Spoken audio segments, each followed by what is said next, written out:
All right, everybody, welcome to BO Boys for Monday, September 23rd. Fuck it, it's a raw feed. We're doing it live in studio. I'm Clayton. Yeah, I'm Pat. So, Clayton, we saw a result this weekend that according to Anthony D is for Down with Lionsgate, D'Alessandro. No, Demolishing Lionsgate. D is dem- for Demolishing Lionsgate. and he said no one could have seen this result coming. And I'll admit it, we did not predict this number one that we're about to talk about. It was a bit of a surprise happening this weekend. So much to talk about. Huge news. So, I mean, let's just get into it. Are you ready to plow in studio? Let's plow. Number one, Beetlejuice made $26 million, down only 49%, and it lost 403 theaters. It is at $226.8 million in its third weekend of release. Number two, Transformers 1, $25 million in its first weekend of release. Number three, Speak No Evil made $5.9 million, down 48%. It had no theater change. It's at $21.4 million in its second weekend. Number four, a newbie, a Lionsgate one, Never Let Go, made $4.5 million in its first weekend. And number five, Deadpool and Wolverine, $3.9 million, down 25%. It lost 625 theaters. It's at $627.2 million in its ninth weekend of release.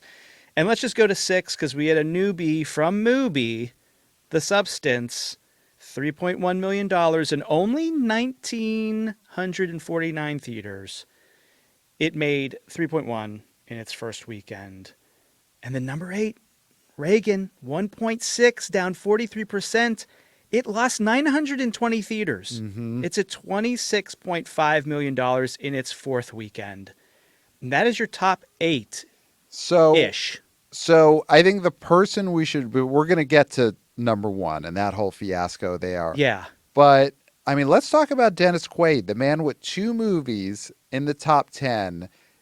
Surprisingly, Dennis Quaid is the man of the moment. He is one of the rising stars of 2024, and I don't think anyone saw that coming. Well, resurfaced stars, we like to say. He resurfaced.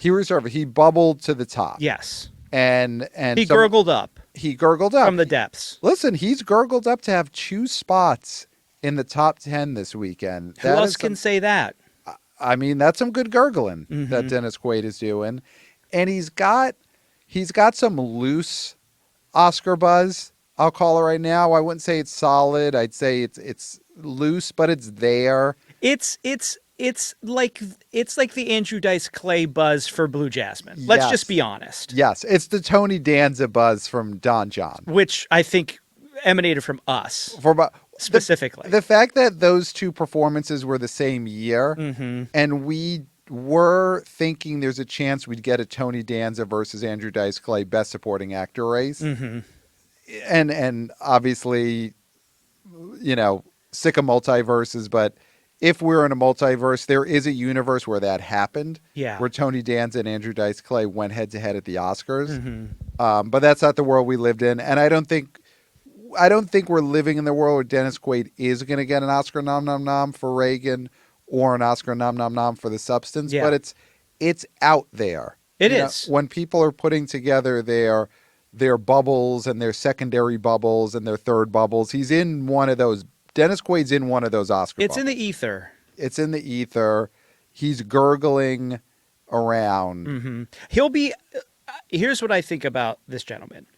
He'll be out there shaking hands. Yes. He's going to be at all the events. He's going to be, you're going to turn around. You're going to hear a gurgling sound. You're going to turn around. There's Dennis Quaid. Yep. Gurgling to the top. He's holding an hors d'oeuvre and he's chatting you up. Yep. Yep. Which, great. Yep. That's awesome. And he's avoiding talking about Randy. Yes. I mean, he talks about Randy in a way that is appropriate, where he's sad about it, but he's also not saying he's getting a raw deal. He's not saying free Randy. No, he's not wearing free Randy t-shirts. No. He's just like, it's sad. Right. And let's move on. And let's see, give me an Oscar nomination. For the Substance is probably the one that will get more buzz because Demi Moore, she's also bubbling around some Oscar buzz for Best Actress. And this opening weekend for The Substance, it's not blowaway, But but for Mubi, for Mubi, this is great. And if you're Mubi, you focus all of your resources on this movie, The Substance. And I saw this film last night. I took myself out to a little personal date to see the movie, you deserve it. and it was a packed house. It was a full house, big theater in the Nighthawk in Brooklyn. I sat next to, because it was a packed house and I went by myself, sat right next to a stranger at a shared table because it's, a dine-in theater. Yeah. Sat next to a very sweet little old lady. Oh. The two of us shared a table. The waiter came by at first and talked to us as if we were on a shared check, and we were like both having no, we're separate. Yeah. Um, Did you think about picking up her check? I thought about maybe why isn't she picking up my check? Okay, there we go. Well, because listen, I think she was doing fine. Oh, okay. I think she was getting checks in, checks on checks on checks. Okay. She had that happy widow look about her, and it's like, come on, use this guy's social security number. Yeah. Social security checks to get me a popcorn. Yeah. Get me a candy bar or something. Yeah. But we shared a table, watched the movie, and this little lady, this body horror film, she enjoyed it. She loved it. Yeah. The crowd, I wouldn't say they were hooting and hollering, Okay. but I do think the buzz coming out of this is going to be more recommendation than not. Yeah, we're talking about a hold here. That's what we're looking at for this, is what's the hold going to be? What is the whole Because there's a lot of people who might have been turned off by the fact that it's body horror, because body horror isn't necessarily mainstream yet. Yet. Right. It's like anime. It's like, who knows what this younger generation's going to be into when they're adults. I mean, I think we're going to be a way better planet if there's more sexual content at the movies, there's more body horror, and there's more anime. Right. I'm not a fan of anime, but I see the younger generation is, and you want to keep them happy. Right. And just a little teaser for our live shows. Me, as a man of the people, went out to Washington Square Park in New York City, talked to young people about movie going, seeing if they recognize old movie stars. And I came out of it with a lot of hope for the future, as did you. Yeah. And more importantly, great content that you'll be Great able to see at the live shows. Oh my I mean, God, these this content. videos are amazing. They're real and they're spectacular. They're spectacular, and they're illuminating and also entertaining. Yes. It's everything. It's everything you need. So if you're in the New York or Los Angeles areas, get your tickets now, or in Boston, of course. Yeah, but those are LA, going fast. Those are LA, October 8th. We're premiering everything there. It's coming up. So if you're in LA, get those tickets. But And you don't want to be, because there's a stinger, and you don't want to be spoiled. yes. So if you go to the New York or the Boston shows and you haven't been at the LA show, these LA people are going to know the stinger. It's going to get on the internet. Yeah. Yeah. So get those LA tickets. But The Substance played really well at the screening I was at last night. And I think it got a lot of hype of it's going to be too much. Yeah. You're never going to believe it. And I do think for maybe mainstream audiences, this is as gnarly as a horror movie gets. And it's not a horror movie. It actually is not. I wouldn't say it's. But it's body horror. It's body horror. It's special effects, puppet. It's gooey and gross. Okay. It's not Smile or Smile 2 or Terrifier, where it's traditionally horror. I would say it's dramatic, surrealist, parody, whatever. But it's definitely gooey and gross, but I don't think in a way that is going to be beyond the pale. Okay. For not mainstream. The success is never going to be this movie makes $70 million. Yeah. But I do think it could build itself to be a pretty big movie for Mubi. Mm-hmm. Yeah. So let's talk then. You want to go straight to the top right now? Oh, I think we have to, because talk about horror. Yeah. I mean, okay, first off, let's be positive. Yeah, let's start with number one. The Yeah. strength of Beetlejuice Yes. cannot be underestimated. I mean, third week at the top, so I think it is Beetlejuice. Oh, I'll conjure him. He's the king of the box office. I mean, if you conjure him, he's got to sit on the mic. We've He's- got a third mic. We don't have a video on it, but we would scramble to set that up. Yes. If we had the man himself Yeah, sitting in that third seat. yeah. If the Ghost from the Most showed up in this, Goes with the most. Ghost with the Most. Yeah, yeah. If he shows up and he wants to come down to BOHQ, sit in the podcast studio, we're getting a camera on him. It should be easy to conjure other guests. If only these guests were. I mean, would you, if there was another Candyman movie, would you go into the bathroom mirror, summon Candyman, get a sit down with him? Oh, to be on the pod? Yeah. Of course. Okay. 100%. I'll let you do that because I still to this day have not done that. No, I would do it. I would conjure him for a special Halloween episode of the BO Boys. But Okay. Beetlejuice, 3 weeks in a row, king of the box office. Down only 49%. Yep. Which is great. Obviously, that is not as impressive as the drop last week, which was I think only 50%. Right, right. But still, the fact that this thing is holding and beat out a brand new movie. Yes. But I think this is huge for Burton. Huge for Bert. This is huge for Jenna. for Jenna Ortega, I- where this you is can so stop huge talking for her. about Iron Man 3. Yeah. And we can stop talking about Iron Man 3 as her biggest opening or whatnot, Yeah, because she's it's barely like in that. she's barely in that. This is her She's coming on out this party in a poster. way. Yeah. Yeah, she's on the poster. This is big for Winona. Keaton, or Mr. Douglas, as I think he likes to be called now. Did you hear this? That he wants to go back to Michael Douglas?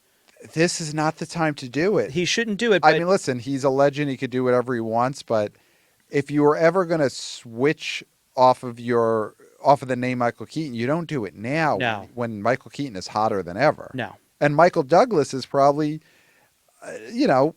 more on the wane than ever before. I would say, out of respect, I know it's your birth name, I know it's your Christian name, but let Michael Douglas pass on, because he is older than Keaton. Yeah. And then those last few years where Keaton is alive, he gets to be Michael Douglas. Yes, that's a good deal. But Right. definitely do not change your name now. After your biggest hit. Your biggest hit. You're the star of a movie that's been number one for 3 weeks. Now is not when you change your name. It's like if Winona Ryder's real name was Winona Judd, and she's like, I'm going back. Right. I'm going to be Winona Judd. It's like, no. Don't be Winona Judd. Don't be Winona Judd now. Stay Winona Ryder. You've got your biggest movie out. Jenna Ortega. Jenna. If her birth name was Jenny Ortega, she should not change Yeah. it to Jenny Ortega No. for on screen now. Stick with Jenna Ortega. And also don't, because we just got used to calling you Jenna. We just got used to it. Stick with Jenna. And we've been so good. Yeah. Here's our plea, and I'm going to do this direct to camera. Hey, You guys. should. Hey, guys. If you are a cast member of Beetlejuice, so if you are Michael Keaton, you are Jenna Ortega, you're Winona Ryder, or you're Catherine O'Hara, do not change your name now. Stick with your stage name for at least the next 5 years. You have so many movies coming your way, so many big deals. These studios are going to want that name above the title in these movies. Don't change your name now. And even the Okay. smaller part, if you're Justin Theroux and your real name is Henry Justin Theroux, don't change your name to Henry Theroux. Don't change your name to Don't do it. No, Even don't Justin do it. Theroux? Don't do it. Don't Okay, do it. Justin Theroux, don't change your name either. Yeah. Don't do it. So, I mean, that's when you have a movie that is number one for 3 weeks, everyone in the cast should keep their stage name as is. That is first piece of advice. And, I mean, we're going to get to it on our weekend preview episode in a few days, but Beetlejuice is probably going to make it 4 weeks in a row. I mean, we'll talk about it next episode, Wild Robot. That's probably the challenge, but Oh, I think Wild Robot could do well. I don't want to give anything Okay. away, but We I won't do give think anything that away. I Okay. do think, especially we won't get, yeah. after, let's get into it, the Okay. failure Oh, yeah. of Transformers 1. this could mean big things for the next robot coming. Or it could be a sign. No, I don't. You don't think boys No, are I don't done with think all robots? robots. Freddy Fazbear. Hmm. I got 2 words for you. Freddy Fazbear. Mm-hmm. He's a robot, and Also, he's king of the box office. Freddy Fazbear, definitely don't change your stage name. No. No matter what your birth name, whatever your Christian name is, Freddy Fazbear, you keep that stage name. It's gold right now. It's such a great name. Yeah. I think this is more indicative of 2 things. Okay. No one gives a flying F about Transformers anymore. It's dead. Wow. Dig a truck-size hole, Wow. a car-size hole. Junkyard. Junkyard time for Transformers. Junkyard time for Transformers. Okay? Wow. And this is definitive proof that people don't even want Chris Hemsworth's voice. I do think this is worse for Hemsworth than it is for Transformers. He must be going nuts. He's got to be firing his whole crew of agents. But it's not their fault. They're getting him in these franchises. They got him in a Men in Black That's movie, what you do. a They're Mad the Max fall guys movie, and girls and Transform- people. Okay. People. So you think that he's got to fire them? You have to show. You have to make a show of it, because it's failure to failure to failure.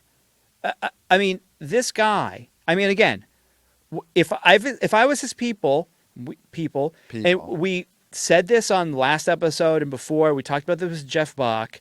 You get your name in Wingdings on the poster. That's what you fight for as the agent of Chris Hemsworth, and say, believe us, this is good for you. This is good for you. And then this movie would have opened to 35 if that name, Chris Hemsworth, that dreaded box office poisonous name, was spelled out in Wingdings that people did not understand. Well, here's the thing that should happen. You know, Michael Keaton absolutely should not change his name to his birth name of Michael Douglas. Chris Hemsworth absolutely needs to change his stage name at this point, because it is Change it to Michael Keaton.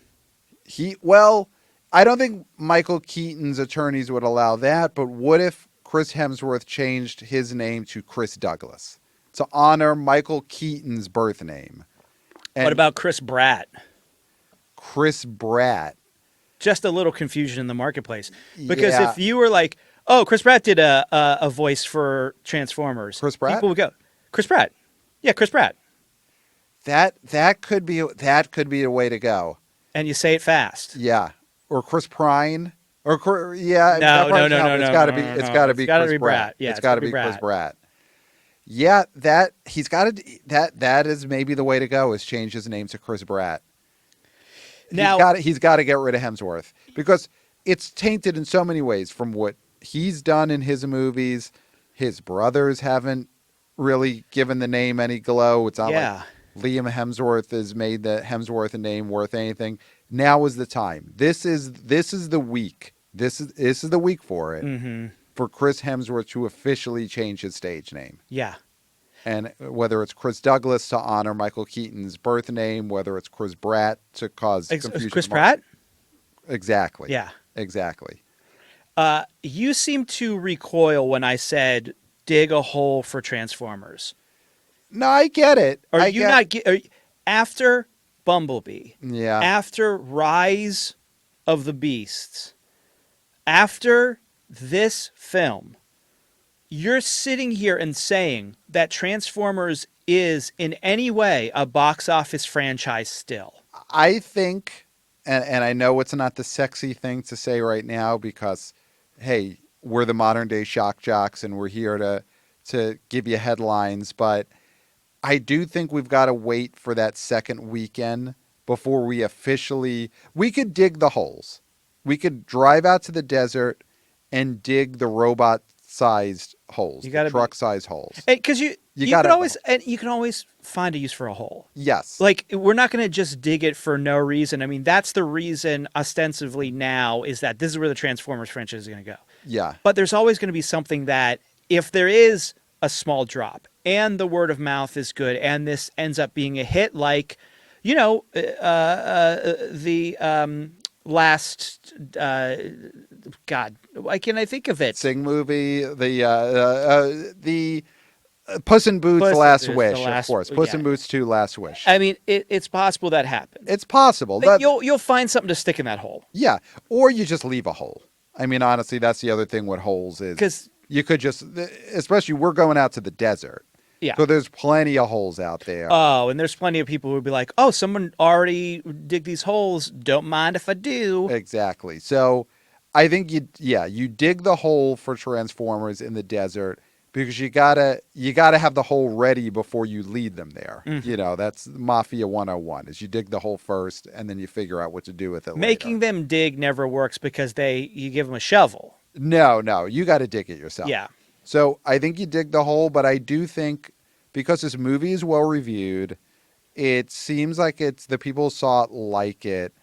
It's a departure in tone from what we've gotten from the Transformers franchise that I think give it that second weekend to see if any of that matters and it has a great hold and has a Puss in Boots last wish type run. And I think one of the But it excuses, probably won't. one of the excuses being floated is that it's animated. So we Mm-hmm. can't expect this to be doing as well as the live action. Yeah, but no one, yeah. And I get that, right? I mean, you're going to have less people wanting to see an animated movie, you would assume. But again, like we were saying, the future is animation. The future is anime. I do think that is overstating what young people will and won't see. If they really like Transformers, if you're a 26-year-old and you love Transformers, it doesn't matter if it's live action or a cartoon Mm-hmm. because you've watched so much quote unquote adult animation that you're not going to balk at it the way I would. Right. Where I'd be like, oh, it's a cartoon, it's a baby movie. Right. They're not going to call it a baby movie. Right. But to me, it's a baby movie. But to them, they're going to say, oh, it doesn't matter. Live action, whatever. CGI is animation. Right.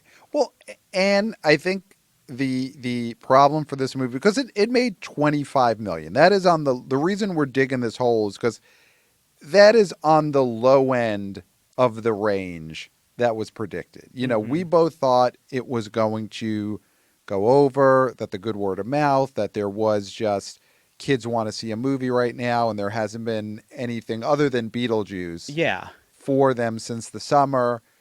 And that didn't happen, came in on the lowest end of the range. And that just shows that the kids were not excited about this franchise. And I'm just going to look at demos real quick. and I did get some boots on the ground reporting. Someone said that their kids were really excited for it, and it doesn't seem like nationally it panned out that Transformers is a brand that kids and little kids still care about in a giant way. If that was the case, it would have opened bigger than 25 million. Yeah. So this could be a dead brand, and if it is a dead brand, then that is really bad for Paramount. Because we talked about it last week. Paramount lost the MCU a decade ago. They haven't really cultivated any new big brands. They really were relying on the Hasbros, and G.I. Joe is definitively dead. Yeah. That. I mean, That one's dead. that's already in the desert. Joe's in the hole. Yeah. Joe's in the hole after Rise of the Beasts. Joe, they buried him alive. Let's just say it. After that laughable cameo from G.I. Joe at the end of Rise of the Beast, G.I. Joe was not just put in a hole, he was put in a hole alive. Mm-hmm. They buried him alive. Yeah. He's still breathing. Oh. And honestly, box office wise, that is what Joe deserved. Yes. Oh, he deserves it, but it's still a rough way to go. Oh, it's a rough way to go. He's still breathing. But that could be Transformers' fate. If that drop comes big next weekend and it really definitively shows that kids do not care about this franchise, then it is, at least movie-wise, a dead brand. You could always put out Transformers toys You could always throw Oh, some. Cartoon Network or whatever channel, Yeah. or Paramount. Paramount can have their bad computer animated Transformers series that runs for 100 episodes. Right, right. Which could be the result of this movie, depending on this box office run. It may end it as a movie franchise, but then yeah, you get some P plus Transformers series. But as a movie franchise, 25 million opening weekend, it's not a disaster for sure, and they kept the budget low, 75 million, but it does not show that this is a franchise and a brand that little kids are super excited about. Because it did open higher than Bumblebee, but it's one of those things where there's been three underwhelming, underperforming Transformers movies in a row. Yes. And eh, this movie, so demos wise, the only demo I can really see here in Deadline is Men Under 25 at 37% was the biggest demo. Okay. Okay. So It's Transformers is in that same category, I would say, as the Ghostbusters franchise, where it's not bombing hard enough to kill it, but it's not doing well enough that you feel like, oh, we've got this healthy, upward looking franchise. It's just clinging. yeah, You yeah. know, it's just clinging. And these 80s franchises that they keep pushing out there, they're just staying enough alive that you consider green lighting the next one. Mm-hmm. But none of them are hot. Ghostbusters is not hot. Transformers is not hot. I mean, Joe was buried alive out in the desert. Yeah. He's still breathing. Wow. And you just wonder when are they going to put an end to it. And I think with Paramount it's a tougher decision Because they just don't really have anything. they don't have anything. So for them to bury Transformers alive in the desert, then they turn around and they're holding a shovel and they got no one left. Mm-hmm, mm-hmm. But I do think it's going to be that second weekend is when we really, really make that decision. But you feel like it's dead. You feel like kids don't care about these robots. I don't think they care. I mean, they haven't cared in years. That's the thing. Is like you said, there's one thing holding on to life for people in a boardroom, but kids don't want IPs that don't feel like they're thriving. They don't want to be walking into a room worried that they're not going to get affirmation that Transformers is cool. It's such a coin toss at the moment. If you go into a certain room, yeah, Transformers are cool. You go into another room where you like that old dying IP, it's too much nervousness for kids. Where when you have something like Five Nights at Freddy's, you go into any room unless it's a bunch of contrarian kids and say, yo, Freddy Fazbear. Yep. New kids who are going to be going to school or they're already at their new school, and they maybe saw Transformers 1, they're going to be tentative going in and talking to their new friends or hopeful new friends about Transformers 1 because it's such on the edge. Right. But if they would have went and saw, this would if the Five Nights at Freddy's movies would have come out, or the Five Nights at Freddy's movie would have come out now, they go into that classroom and they're like, "Who are you ready for Freddy?" Right. And they all say, "Fazbear? Of course." Of course. I mean, that is the thing that a Five Nights at Freddy's opened to $80 million a year ago. An $80 million opening weekend instills confidence in a kid that they know this is an IP they could talk about at the lunchroom. At the water cooler. Well, not the water cooler, at the water fountain. Yes. Yeah. A kid could go to the water fountain. The pencil sharpener. They could go to the pencil sharpener station. They could go to the cubby. And they know they could talk about Freddy Fazbear, ask a classmate about Freddy Fazbear. And they know that that's going to be cool because it opened to $80 million, even with a day and date premiere on Peacock. I know. That kid knows Freddy Fazbear is strong IP that I could bring up at the Cubbies. But if you're a little kid and you go to the Cubbies or the pencil sharpener station or the water fountain and you bring up Transformers, It's such a crapshoot. It's a crapshoot because it only opens at 25 million. There's so many It things. opened second. I know. Second to Beetlejuice. If you're a little kid, how do you bring that up at the Cubby when the movie opened up second? I know.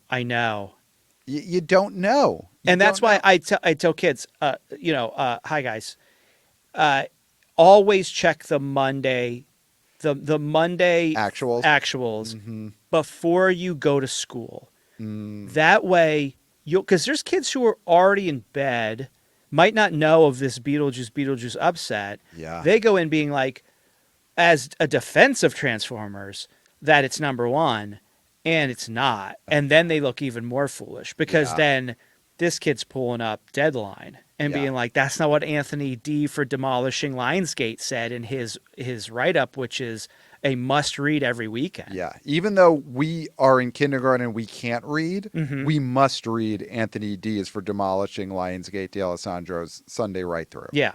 And that is a bad spot to be as a kid. That if you went into school, you went into kindergarten on Monday, and you're talking about Transformers 1. Hey, guys, Transformers 1 is it Number one. number one? And then you get that kid who listens to the B.O. Boys. Of course. He reads his deadline every Sunday, and he says Transformers 1, more like Transformers Lost Or Transformers 2. or Transformers 2.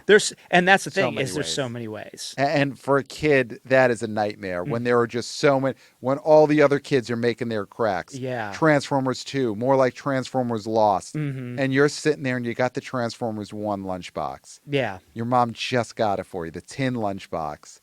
And they're just cracking on it. It Yeah. came in number 2. Low-ended projections. It's a dead franchise. The B.O. Boys they're digging a hole. Chris Hemsworth, more like Chris Hemsworthless. Chris Hemsworthless. Oh my God. This poor kid. This poor kid with that Transformers 1 lunchbox. And when he's not looking, they're getting that magic marker and they're crossing out 1 and they're putting Lost Yeah. or 2 underneath it. Yeah. Oh, it's a nightmare. And then he's got to go see that. And then he opens up his lunchbox, and they've smashed the peanut butter and jelly sandwich. It's lucky if that's all they've done to Yeah. taint that. Yeah, I mean, and that's the thing what Paramount has to think about is Yeah. that they have a responsibility to children. They have a responsibility to understand that you can't keep pumping out these barely alive franchises because you need sturdy, big franchises for these kids to confidently champion. yeah, reliable IP. Yeah. Because Yeah. I mean, Freddy 'Cause- Fazbear, Five Nights at Freddy's, that is reliable IP. That is good as gold when you go into kindergarten, when It's you go into first grade. Cultural currency is Yeah. what you should be creating, and right now you're not. Yeah, yeah, It's the dollar is weak at Paramount. yeah. Well, I did get boots on the ground reporting from a wannabe mom who saw Transformers. Kids went to see Transformers, and the Sonic 3 trailer played. Yes, that's okay. This is a good IP. And apparently that played like gangbusters. Yes. Laughs during the trailer. Multiple laughs. And have you seen this trailer yet? Have you seen the Sonic P? I don't Sonic believe 3? I have. So I did see the Sonic the Hedgehog Part 3 trailer, and it's got the value add of Adam Pally.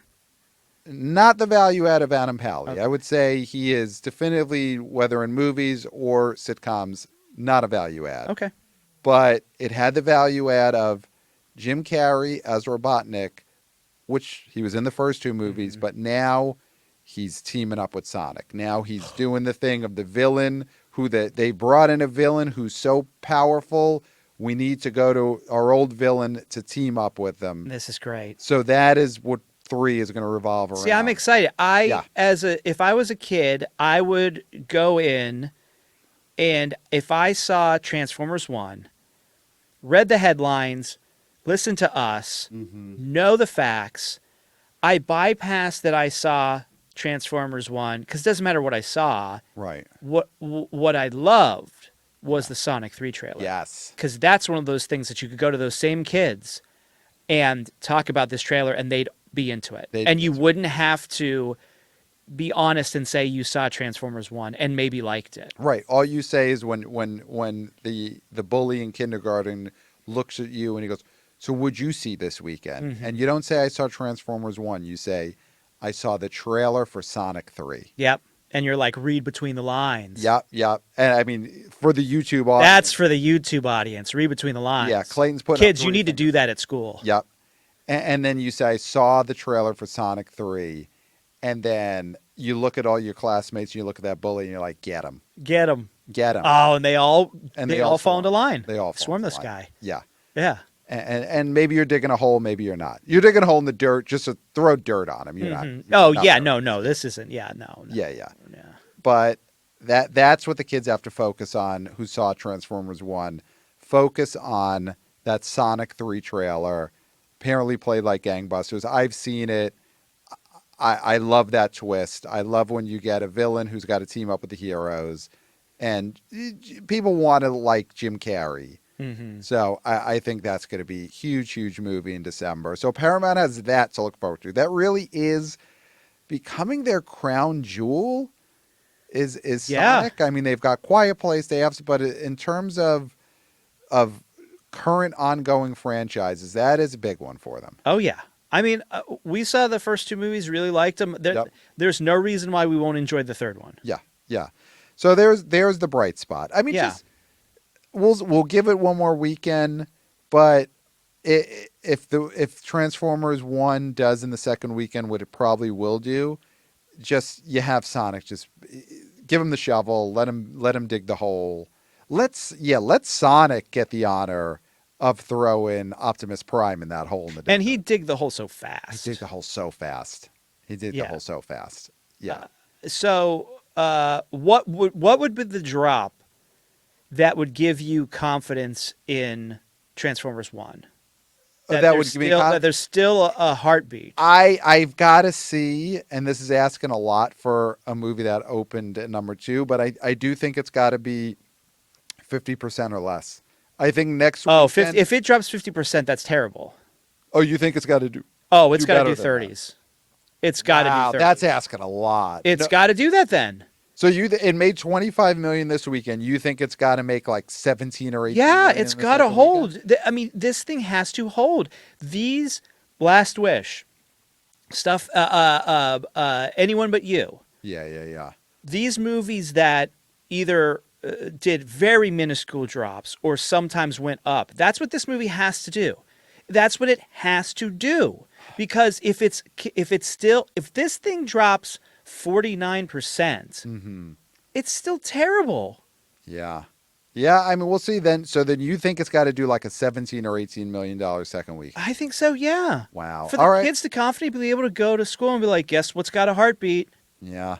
But Yeah. I mean, everybody's going to have abandoned it already this weekend. So Yeah. you'd have to be a real hardcore kid who doesn't care about what other kids think to be trumpeting any sort of news about Transformers 1 next weekend. Is that the modern day goth at school? A kid who talks about Transformers 1 after this opening weekend? Is that like the kid who does their own thing, who doesn't care, who's a rebel and an outsider? Is that it's a Transformers 1 kid? Mm-hmm.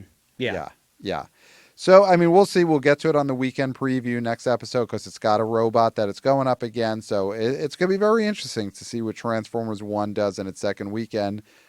Looking at some of the other notable things, we had a second weekend for Speak No Evil. It had a good hold, only dropped 48%. It made $5.9 million. It's at $21.4 million. And, this is what Universal... They probably hope that this would have been a horror breakout and maybe opened to what it's currently at, open to 20 or 21 million. But it's going to be a push, and it'll be something that gets viewed a lot on Peacock I was just around saying, Halloween. it's content for Peacock. Yeah. I think the stronghold for this really more shows the total failure of another Lionsgate movie. Okay. And man, Never Let Go, Never Let Me Go. This is called Never Let Go. So the Holly Berry ghost movie from Lionsgate. I mean, talk about Anthony. Anthony Yeah, go into it. I mean, I'm tickled. Yeah. we want success at the box office. Of course, of course. But we are seeing what Lionsgate is doing. Things don't look like they're going to change next week with Megaflopolis coming out. Oh boy. But this is Anthony speaking. I'm told that this avalanche of Lionsgate blah hitting theaters now is from the prior Joe Drake administration at the studio. I've never seen a studio bomb to this extent, one after another, cried a rival studio executive to me yesterday.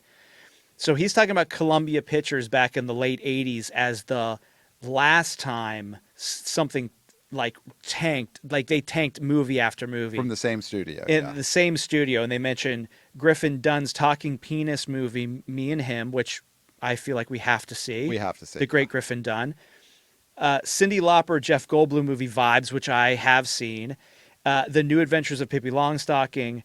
These are all movies in a row that really sort of cratered. Mm-hmm. And so we're going back to the 80s to see a studio do this sort of flop after flop after flop. In such a short period of time. I mean, this is from The Crow in August all the way through now. I think Lionsgate has had a stinker almost every weekend for about 6 straight weeks. It's almost impressive. Yes. It's almost to the point where it's so bad it's impressive. Yeah. So let's just talk really quick. When I was a kid, Mm-hmm. there was a pitcher for the New York Mets, Anthony Young, Okay. who I think went 0-12 Okay. to start a season. And he was a starting pitcher, went 0-7. Then they moved into the bullpen, and he kept somehow losing games out of the bullpen. Yeah. Got to 0-11, 0-12, and it was at a point where the streak became so entertaining that people were excited to see Anthony Young go out there to possibly add another loss. And I think that is what's happening now at Lionsgate is they've got Megaflopolis coming out this week. They've got Bagman is another Lionsgate movie coming out soon, where we want movies to succeed, of course, but these Lionsgate movies are not going to. Mm-hmm. So now you're in it for the record. You're in it to see the streak continue. Yeah. So if all these movies opened to under 5 million, is that, let me just check on that. I'll see if the number, I mean, the numbers is terrible, so I might not be able to actually check on this, but I mean, The Crow cried macho, right? yeah. And this one cried macho too. So Killer's Game cried macho. oh yeah. Well, I mean, way under crying I feel like macho. there's one other one that we're forgetting in between Crow and Killer's Game. Megaflopolis is, I mean, we'll talk about in the weekend preview. That'll continue the streak. That's supposed to be Bagman. 5, and I bet you it goes under. So we're in the midst of a historic streak from Lionsgate. And you know what saved this movie? This movie would have gone so much lower than the 4.5 if Halle Berry wasn't in it. Oh, Because that is my God. that is a name that people really love and will go out to see things that she's in at a certain level. I mean, we're not talking some like a Leo or Joker or Freddie Fazbear. yeah. But at a certain point, people will go see anything she's in. We divvy up millions. That's our signature segment. It'll be a game show someday. It's a huge IP, but we divvy up the millions when movies either open to a gigantic number or they make $1 billion. Like we famously divvied up the millions for the opening weekend of Barbenheimer. We divvied up the millions for when Joker hit $1 billion. It's almost worth divvying up the millions for this terrible opening of Never Let Go, and just having the first time ever that we give it all to one person or entity. Yes, because that's it. The entirety of this opening weekend goes to Halle Berry. Mm-hmm. She gets all of it. Yes. She gets 4.4 million, and then 100,000 of it just goes to the fact that it is a movie. Mm-hmm. Mm-hmm. And a movie in movie theaters, by accident, someone will stumble in. So the one we forgot about is Borderlands. My God. 8.6 million opening, and it is worldwide at 32. Oh my God. Domestic, it's at 15. Wow. Reagan is trouncing Borderlands. Borderlands, opened the biggest and has made the most out of these Lionsgate movies, but is the biggest bomb because of It was so expensive. so expensive, based on a huge video game property. Well, no, I mean, it is, but it's mostly based on Eli Roth's dog pooping. Yes, according Which- to Danny of I Screen, You Scream for The number number four four. movies. Yeah. He brought us that inside info that Borderlands was based on, yes, Eli Yeah. Roth's dog pooping. Mm-hmm.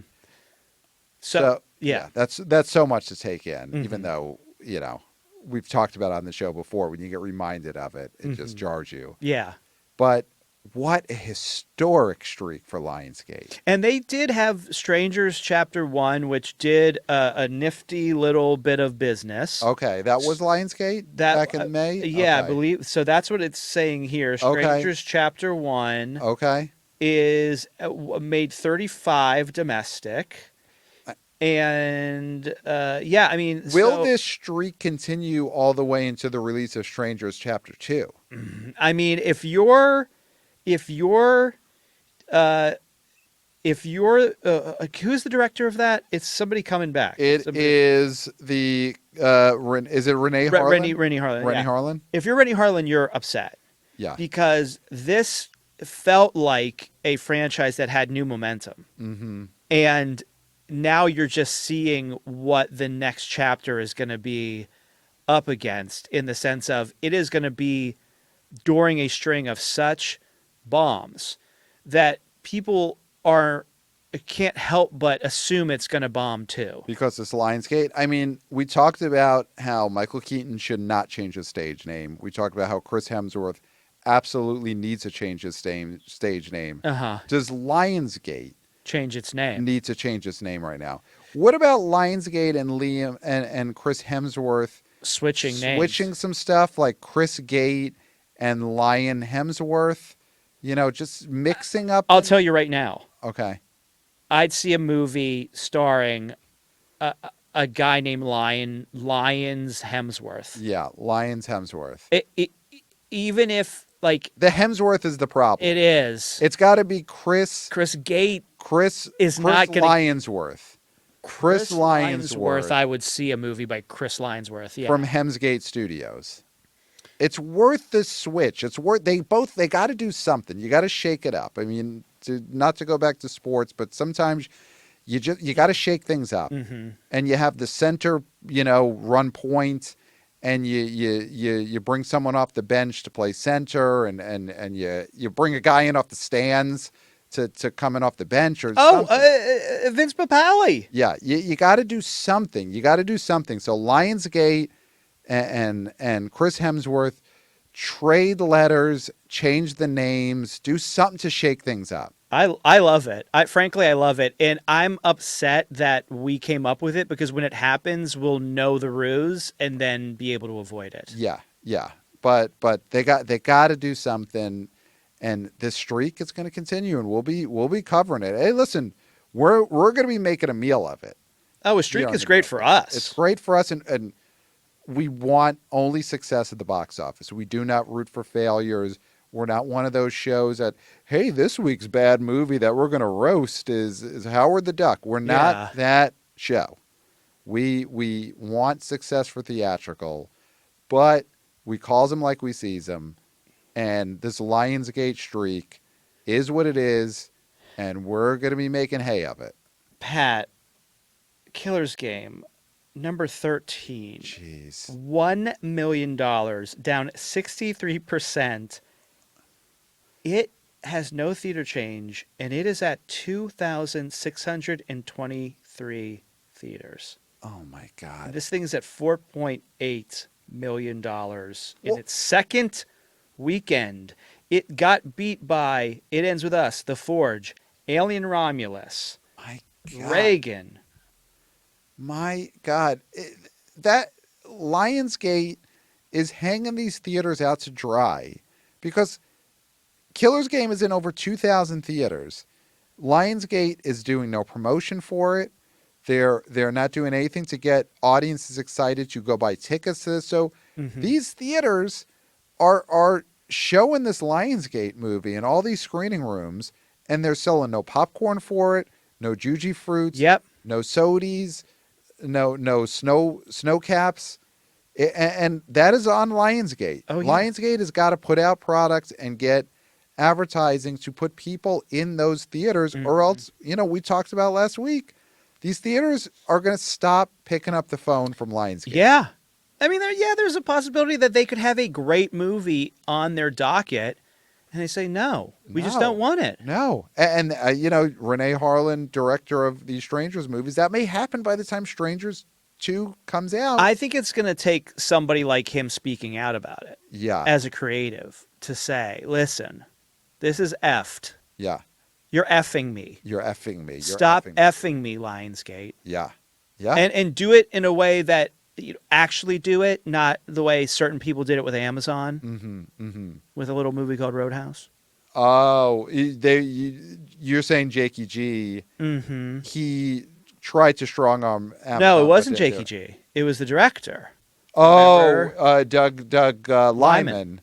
Yep. Threatened to do no publicity unless they put in the theater, and then he was there at South by Southwest eating barbecue like nothing happened. Right. If you're Renee Harlan, you've got to put your foot down and say, Lionsgate, you're effing me. You're screwing over these theaters, and they're not going to show Strangers 2 in these theaters because you keep effing me. Yeah. Get your S together. Get your S together. Get your S together. So strong words from Rennie Harlan. Strong words. So we'll be following this, and again, we'll be making a meal of this Lionsgate situation every week. Megaflopolis is coming out next Friday, so you got to listen to the weekend preview episode because it is going to be a lot of Megaflopolis talk on that one. So I think we should hit up the mailbag. Yeah, let's open it. Let's open this mailbag, and we got a fresh email from wannabe oh boy Anthony, who is he had emailed us a while ago. He's apparently going to be at the show in Los Angeles, so very excited. Anthony, come say hi. Come say hi, and you know what? He's going to see those stingers first.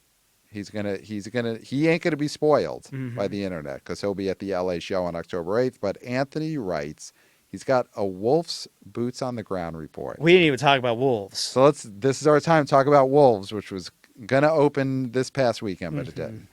Well, it did in limited. Anyway, here is the email. Hey, BO boys, wannabe oh boy Anthony here and fellow Coastal Elite with some boots on the ground reporting for Wolves. Was at the 1 p.m. screening on Saturday at the TCL Chinese Theater in Hollywood, and the small auditorium was about a quarter full. Okay. Some people seemed like they were tourists right off Hollywood Boulevard, while some seemed of the older variety who probably don't have a subscription to Crapple Puss TV. I loved it, and the reaction from the crowd suggests that when you finally do meet that BO God, goddess person in the BO in the sky, that you will indeed hear that Wolves could have easily reached 16 million in its opening weekend. See you boys in a couple of weeks at the LA show. Wannabe oh boy, Anthony. So great email. Great email. He worked in Crapple Puss TV. Yep. Crapple TV Puss. Crapple TV Puss. And, I was the one who months ago, when Wolves was still supposed to come out theatrical, I was confident in it doing something. And with those stars, or at least Brad Pitt still being a movie star and Clooney still being a super famous guy, and he did have a hit a couple of years ago. Yeah. I did feel like that as a movie. Yeah, it would have been mid to high teens just based on, hey, here's these two stars who are going to hang out, goof around. And I do wish that a real studio would have had this movie. Well, Anthony, I wish that this had been a Universal or a Paramount or a real studio. Thank you for saying that, because Crapple TV Puss is not a real studio. Yeah. But Anthony Diaz for Demolishing Lionsgate said he thought 10 to 12 conservative, which we would have been happy with. It's something. It's popcorn. It's popcorn that Killer's Game ain't selling. That's the thing. Because if you're doing 10 to 12, that means there's actual people in the seats. Right. So it would have been something. It wouldn't have dinged either of these guys, truly. No. And so I mean, it should have been in theaters, obviously, but it couldn't be in theaters with what that studio was doing. Like you said, it should have been just with a studio that knew what they were doing. I mean, MGM, Yeah. Amazon. I mean, I can't believe I'm saying that. Yeah. If Yeah. MGM, Amazon had this, Right. then it's a different story. Yeah. Yeah. It's so it comes out next Friday, the 27th on Apple Crapple TV TV Plus. Plus. Comes out on Crapple TV Plus.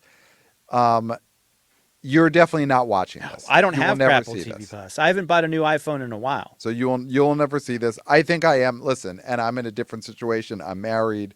You got to have them all. We got to have all the streamers, and we're always looking for something to throw on. So I do think there is a high probability, Yeah. 85% or higher, that myself and my wife Your wife. will put on Crapple TV Plus and watch Wolves sometime in the next few weeks. Though it will probably have to be in the next few weeks, because if it doesn't happen then I think it's over.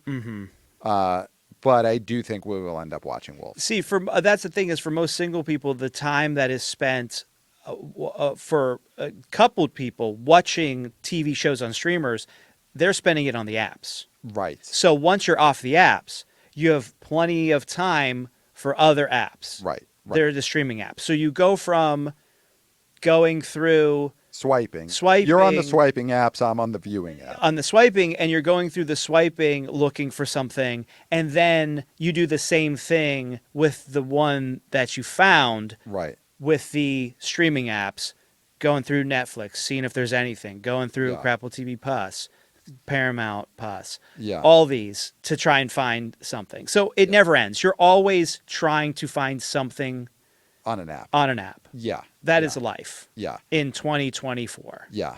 But I think we will probably end up watching Wolves.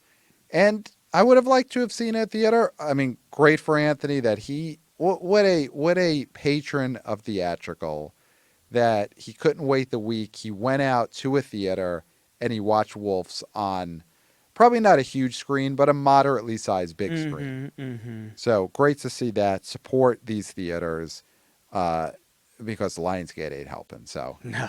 you gotta do it for these theaters.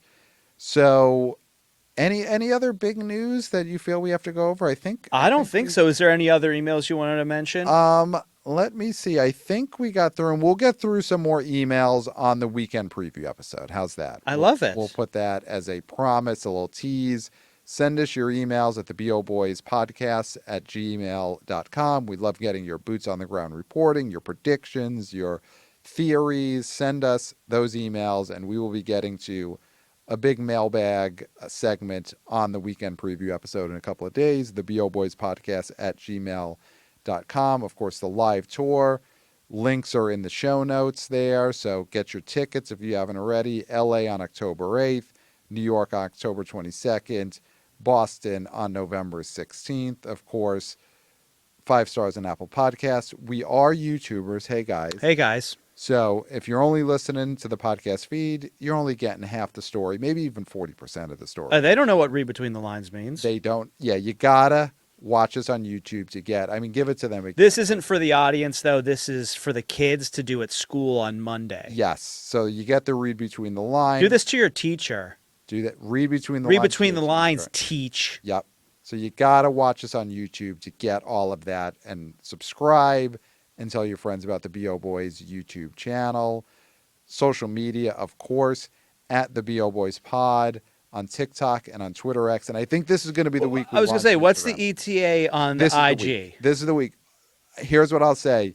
When we get to this weekend preview episode, we will be telling people to follow us on the IG. Love it. At the BO Boys Pod. So, of course, huge. But for now, Twitter X and TikTok at the BO Boys Pod. The Substack, we'll be getting back to that very soon. It's just so much content we're making for this live tour. Like, we are creating original videos, original content for this tour. Yeah. But we will pick up the Body pen, mods. body mods, and we're I'm making them modifying my ourselves. body. Yep. And we're doing all of that in the lab ourselves. Yeah. We're not using third-party body mods. These are in-house body mods. You thought the substance was something. Oh yeah, this. Wait till you get a load of me. There There you you go. go. There you go. And it's body mods plus your infamous impressions. Yeah. So this tour is going to be huge, but we will be getting back to the Substack any day now. And I think those are all our platforms, right? Are there any platforms of the BO Boys Empire that I missed? We are on no other platforms. Those are all the platforms. So, man, wow, what a week! Pat, you said it all. There's nothing left to be said. No, definitely not. Except for, until next time, we'll smell you at the box office. Nailed it. Hey, guys.